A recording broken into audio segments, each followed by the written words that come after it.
yang sanggup membicarakan tentang MA63 dan telah diberikan sebanyak 13 perkara daripada 29 perkara kepada Sabah yang sepatutnya diberikan. Maknanya dah diberikan sebanyak 13 perkara.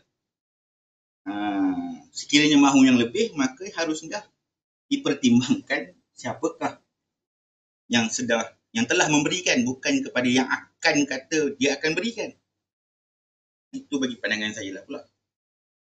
Kalau saya akan berikan kepada siapa yang dah bagi, bukan kepada siapa yang mengatakan tak nak bagi. Baik. Kita rehat sebentar. Macam minum air. Sambung sikit lagi lepas ni.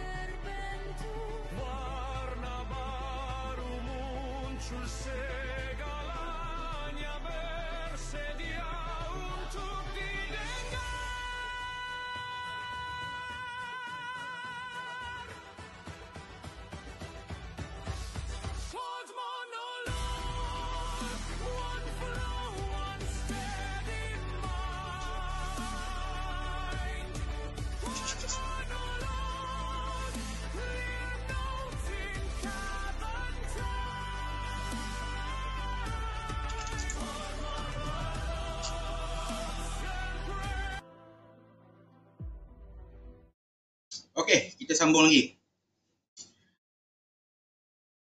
Melalui daripada Gabungan Rakyat Sabah ataupun GRS, sebagai kerajaan dia kata, dia sebagai kerajaan yang ada pada ketika itu, dia katakan kita gunakan satu pendekatan diplomasi.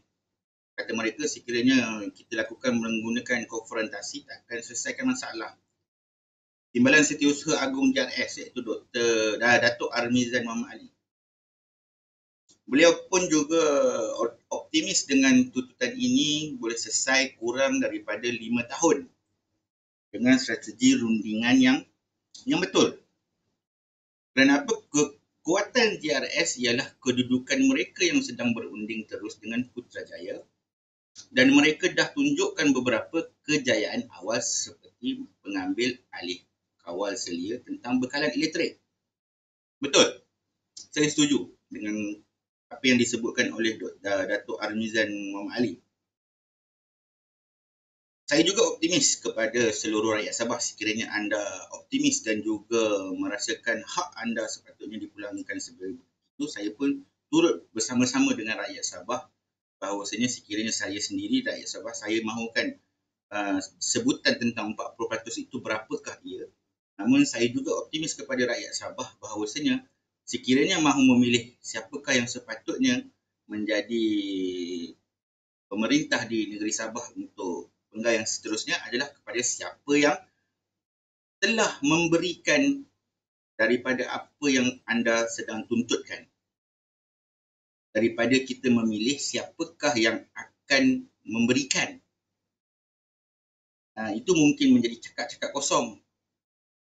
Satu kata-kata yang dilontarkan sebab apa? Pilihan raya.